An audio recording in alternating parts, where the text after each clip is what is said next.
और 100 साल के बाद अब इतिहास अपने आप को दोहरा रहा है कि भगत सिंह के चेले को आज ये सारे भ्रष्टाचारी मिलके आतंकवादी साबित करना चाह रहे हैं।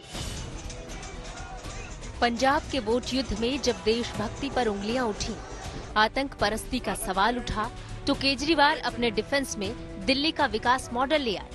दिल्ली के स्कूलों की मिसाल दी और मुफ्त शिक्षा को सबसे बड़ा राष्ट्रवाद बताकर ईंट का जवाब पत्थर से देने की कोशिश की। ये कई देश के बड़े बड़े नेता मिलके, आप लोगों ने भी टीवी में देखा होगा, सारे मिलके कह रहे हैं केजरीवाल आतंकवादी है, केजरीवाल। मेरे को थोड़ा सा हंसी भी आई। मैं उन सबको आज कहना चाहता हूं कि जिसको आप लोग आतंकवादी बोल रहे हो, आज वो आतंकवादी देश को 12,430 कमरे स्कूलों के समर्पित करता है।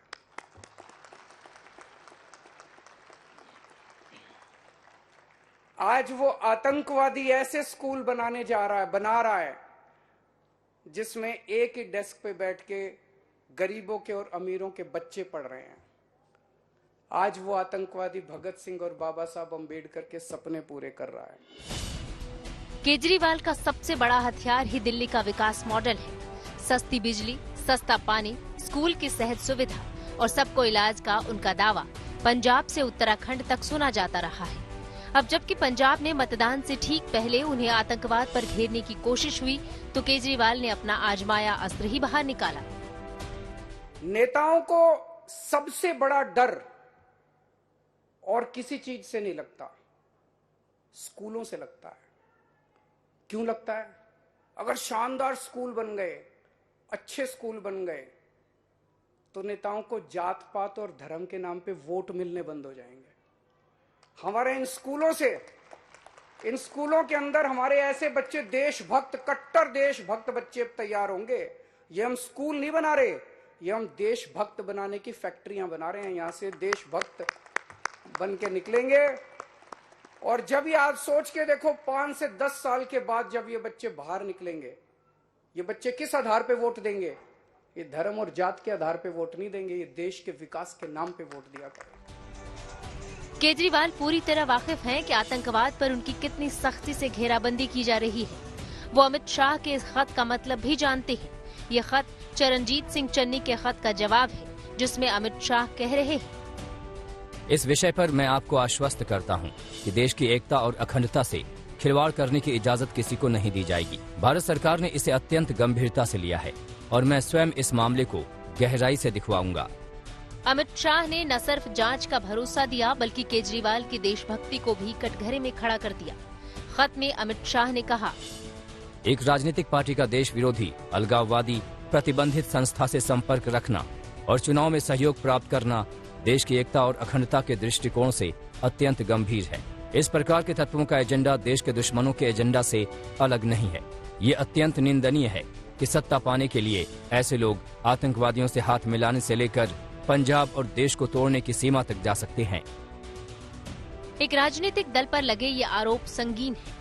आतंकवाद पर जीरो टॉलरेंस सभी सियासी पार्टियों के एजेंडे में है और ये तो यूं भी चुनाव का दौर है। कुमार विश्वास लगातार अपने बयान पर अडिग हैं, तो बीजेपी कांग्रेस सब के सब सवालों से लैस।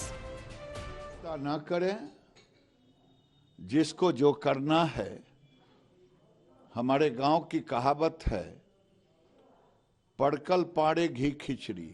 अगर उन्होंने लोगों को धोखा दे करके लोगों का विश्वास पर एक तरह से धोखा भी, उनके विश्वास को धोखा में बदल करके सत्ता में काबिज हो जाना, 2 बार मुख्यमंत्री बन जाना कोई बहुत बड़ी उपलब्धि नहीं होती है। उपलब्धि होती है भारत की जनता का दिल जीतना। 10 साल और 3 साल की बात तो बहुत पुरानी है। अभी आज की बात करनी चाहिए कि आप ये बताइए कि आज जब लोगों की सरकार है तो आप टेररिस्ट के साथ कैसे हॉबनॉब कर रहे हैं?